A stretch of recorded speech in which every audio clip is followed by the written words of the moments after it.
নীতি আয়োগের vice chairman হচ্ছেন বালুরঘাটের বিদায়ী বিজেপি বিধায়ক অশোক লাহিড়ী। বিধানসভা ভোটের প্রার্থী তালিকায় তাঁর নাম বাদ পড়া নিয়ে গত মাসে হয়েছিল জোরদার জল্পনা। দক্ষিণ দিনাজপুরের বালুরঘাট কেন্দ্রের সেই বিদায়ী বিজেপি বিধায়ক অশোক লাহিড়ীকে এবার নীতি আয়োগের ভাইস চেয়ারম্যান হিসেবে মনোনীত করল নরেন্দ্র মোদীর সরকার।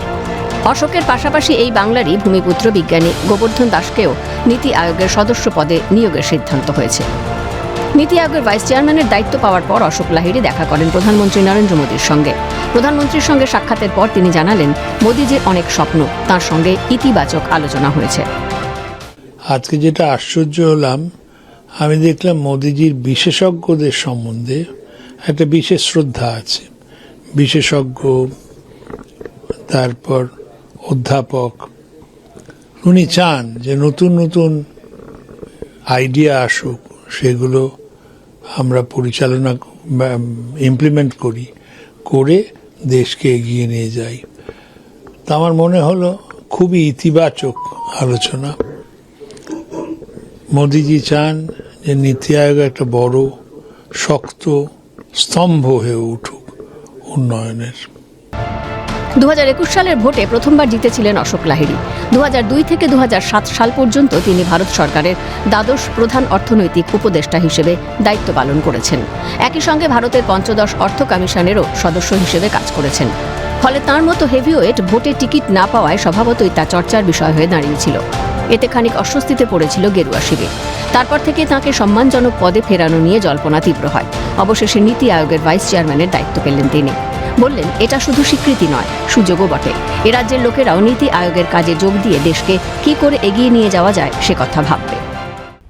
পশ্চিমবঙ্গে পক্ষে আমার এই নিযুক্তি শুধু একটা স্বীকৃতি নয়, একটা সুযোগও বটে যে এখন আমরা পশ্চিমবঙ্গের লোকেরাও এই নীতি আয়োগের কাজে পুরোভাবে যোগ দিয়ে এটাকে কি করে এগিয়ে নিয়ে যাওয়া যায় সে কথা ভাবব।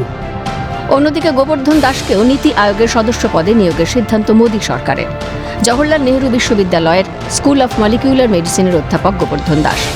তিনি 2021 সালের বিধানসভা ভোটে পূর্ব বর্ধমানের পূর্বস্থলী উত্তর কেন্দ্র থেকে বিজেপির প্রার্থী হয়েছিলেন, কিন্তু নির্বাচনে হেরে গিয়েছিলেন। বাঙালিদের উপর আস্থা রেখে মোদী সরকার দুজনকে নীতি আয়োগের সঙ্গে জুড়ে দিলেন। আমরা মোদীর নেতৃত্বে কাজ করব এবং বিকশিত ভারত গড়ার প্রচেষ্টা করব, সিএনকে একান্ত সাক্ষাৎকারে জানালেন গোবর্ধন দাস। আজকে আমার অভূতপূর্ব এক ফিলিং, মানে মাননীয় প্রধানমন্ত্রীজি আমরা বাঙালিদের উপর উনি আস্থা রেখেছেন। এই পশ্চিমবাংলা থেকে আর শুধু একজন নয়, আমাদের দুজনকে আজ নীতি আয়োগের সদস্য, আমাকে সদস্য এবং অশোক লাহিড়ীজিকে উনি ভাইস প্রেসিডেন্ট বানিয়েছেন।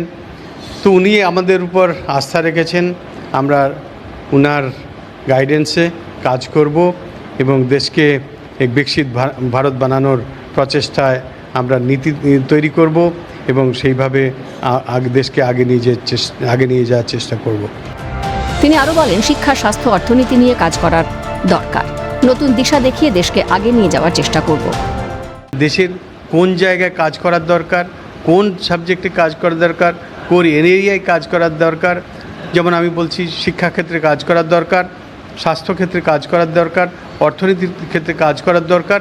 এই সমস্ত নীতিগুলোকে আমরা নতুনভাবে নতুন নীতি বানাবো কিংবা আমরা এটাকে ইম্প্রোভাইজ করে দেশকে আগে নিয়ে যাওয়ার চেষ্টা করব।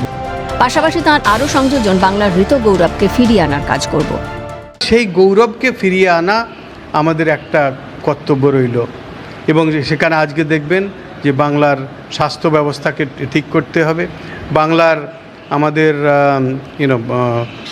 শিক্ষাকে ব্যবস্থাকে ঠিক করতে হবে, বাংলার কর্মসংস্থানকে ঠিক করতে হবে। এখন দেখার দুই বাঙালির হাত ধরে নীতি আয়োগের পথ চলা ভারতকে কী নতুন দিশা দেখায়। অরূপ সেনগুপ্তের রিপোর্ট, ক্যালকাটা নিউজ।